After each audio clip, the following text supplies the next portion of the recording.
मोर माननीय मुख्यमंत्री को तीनोटी प्रश्न ओडिशा को उद्योग आसवा उचित एवं ओडिशा प्रगति हवा उचित ओडिशार आर्थिक संबल बढ़िया उचित याद कौन संदेह ना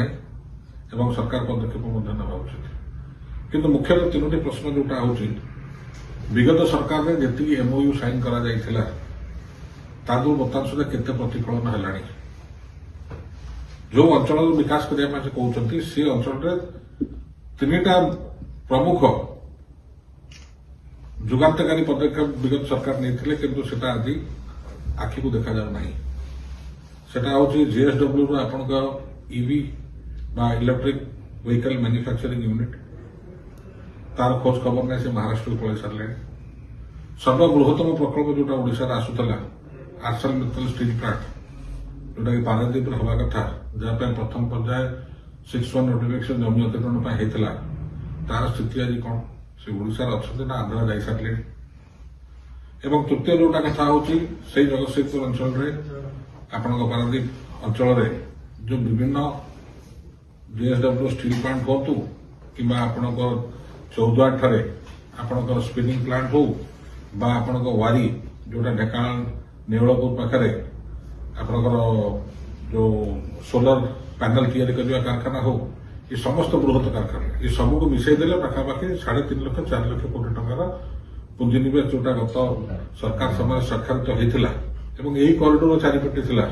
तार स्थिति कौन घोषणा करदे प्रगति हुए ना नंबर 1 द्वितीय प्रश्न मोर हम आपण माननीय मुख्यमंत्री जेबठू दायित्व ग्रहण कले यही चलित आर्थिक वर्ष जनवरी 2025 उत्कर्ष ओडिशा जोटा होता तो आरंभ करी बर्तमान फेब्रुआरी मास 2026 भितर उत्कर्ष ओडिशा जहाँ घोषणानामा परवर्ती अवस्था आपड़ जाइए कलिकता सेठी पुंजीनिवेश घोषणानामा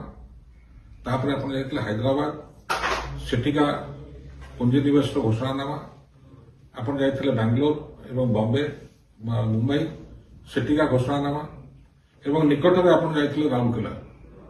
सेठिका घोषणानामा जो समस्त घोषणानामा को मिसई दि जाए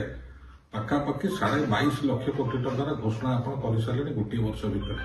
मोर सीधा प्रश्न होती एत स्वप्न को राति अच्छी तो गत सरकार 1.5 वर्ष तले आप क्षमता को आसला स्वाक्षर कर कार्यक्रम एपर्यंत हाथ को नि पारा एवं आप गोटे वर्ष भितर गोटे आर्थिक वर्ष 22.5 लाख कोटी टंकार पाखापाखि निवेश हम बोली ओडिशावासी को जो दिन दिवा लोक हार्किन देखा केतु सत्य परिणत हो।